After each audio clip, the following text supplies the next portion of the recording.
Hello, hello, bonjour à tous. Aujourd'hui, j'ai décidé de vous faire une vidéo sur mon budget parce que là, c'est heure que j'ai acheté tous mes cossins pour mon appartement, ma table, mon frigo, des étagères de rangement, un fan, un Wi-Fi, c'est-à-dire un routeur pour le Wi-Fi. Et on a acheté du vinyle pour la salle de bain, des wallpapers qu'on appelle des collants là, qu'on a mis sur le comptoir et tout. À cette heure que j'ai fait toutes mes petites dépenses, là, je me suis fixé un budget pour pas dépasser mon argent que je m'étais mis de côté pour mon voyage, pour rester comment dire, dans le barème. En tout cas, je sais pas trop comment dire ça. Fait que mon budget, ça ressemble à... Je me suis fixé 30 000 pesos par mois. 30 000 pesos, ça, si tu divises avec un taux de change qui est présentement 42 pesos par dollar, ça varie beaucoup, là, mais là, je l'ai calculé là, sur le coup. Fait que ça donne 712 dollars par mois. Puis, si... je compte aussi les frais de transaction. À toutes les fois que je vais à la banque, ça me coûte 5 250 pesos, ça donne 5 de la transaction. Fait que là, idéalement, je vais essayer d'y aller le moins souvent possible, mais en même temps, j'essaie de pas trop sortir des gros montants parce qu'au cas où il m'arrive de quoi, que je perds mon argent, ben, je veux pas perdre tout mon 700$ pour le mois. Fait que j'y vais environ 2 fois. Je sors 350 de la shot à peu près. Fait que ça me coûte 10$ de frais par mois. Fait qu'on va dire que ça donne 700$ qui me reste après. Puis si on compte le taux de change qui peut être un peu différent, ben mettons qu'il va me rester 680, même pas là, 690 dans le pire des cas. Avec ça, encore là, j'en ai de plus. Fait qu'on est correct. Parce que mon budget, comme j'ai calculé, ici, moi, ma copine, chez sa soeur, ils ont déjà un budget qui est préétabli puis qui m'a montré un peu comment ça fonctionne, les aliments qu'ils achètent pour pas dépasser le budget de 1000 pesos par semaine qu'ils se donnent. Là, moi, je l'ai mis à 1500. Des fois, je voudrais me gâter un peu. Puis à date, je pense que 1000 pesos, ça va être assez pareil. Fait que c'est pas pire. Fait que là, si on calcule...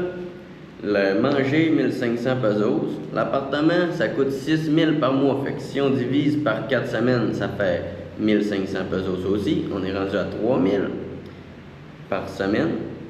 Si, après ça, l'électricité, c'est environ 3000 par mois. Si je me fie à la sœur à ma copine, qu'elle a un loyer approximativement comme le mien, autant de trucs électriques puis tout, ça coûte 3000 pesos par mois dans le pire des cas, parce que souvent c'est 2000 aussi, mais là je l'ai mis au maximum. Fait que 750 pesos par semaine en électricité. Internet, comme je l'ai dit sur une vidéo que je viens de poster, je suis pas trop sûr des frais que je vais avoir là, tous les mois. Fait que je me suis mis ça plus gros un peu aussi, parce que là, ma copine, elle me dit que j'aurai pas de frais à tous les mois, là. En tout cas, je suis pas sûr de comprendre, là. En tout cas, fait que là, je me suis mis 600 pesos par semaine, pour être sûr.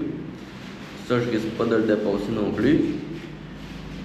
Puis, je me suis ajouté un 1000 pesos de autre chose, qu'on sait pas qu'est-ce qu'on va acheter, du savon, la pâte à dents, toutes sortes de cossins, des fois, fait que j'ai ajouté 1000 pesos pour les autres choses. Puis l'eau, parce qu'il faut acheter de l'eau potable, qui nous coûte 35 pesos pour un 35 litres, puis on en prend un par semaine. Fait que c'est même pas une pièce. Fait qu'on devrait même pas le compter, mais il va le spécifier pareil. Une pièce par semaine pour toute l'eau qu'on va prendre, 35 litres. Si on en veut plus, ben on ira en rechercher, ça va être une pièce de plus. Ça change pas bien le budget. Ça, c'est une bonne chose. Dans des pays qui disent que l'eau est plus chère que le vin, en France, je ne fais pas trop. Là, ben ici, l'eau est pas chère, en tout cas. L'eau potable.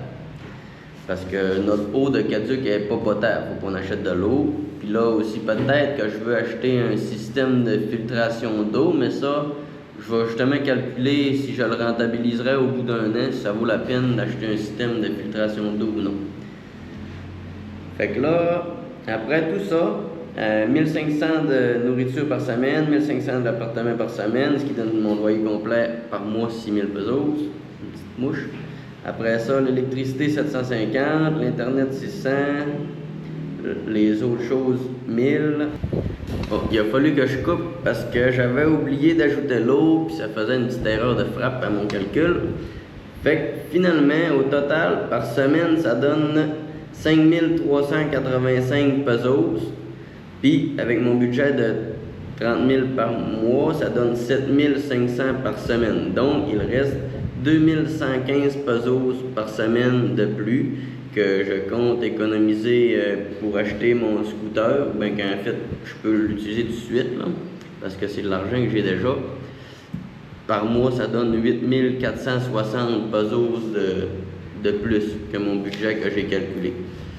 Fait qu'on n'est pas dans le moins, puis on n'est pas dans la misère. Fait que c'est ça. Après ça, je vais pouvoir aller vous montrer des beaux endroits. J'avais pensé aussi à acheter un système de filtration d'eau, mais quand que je calcule pour voir si je le rentabiliserais au prix que c'est au magasin, en tout cas, ça vaut plus ou moins la peine. Là, j'ai parlé avec mon beau-frère, peut-être que je vais l'acheter en ligne, parce que eux autres, c'est ça qu'ils ont fait, puis ça fait très bien. Fait que j'espère que cette vidéo-là vous a bien aidé. Au final, c'est ça, 30 000 pesos, puis moi, mon budget, en réalité, j'utilise rien que 21 540. J'espère que ça vous aide et que vous avez apprécié mon vidéo. Merci de l'écoute. À la prochaine. Bye!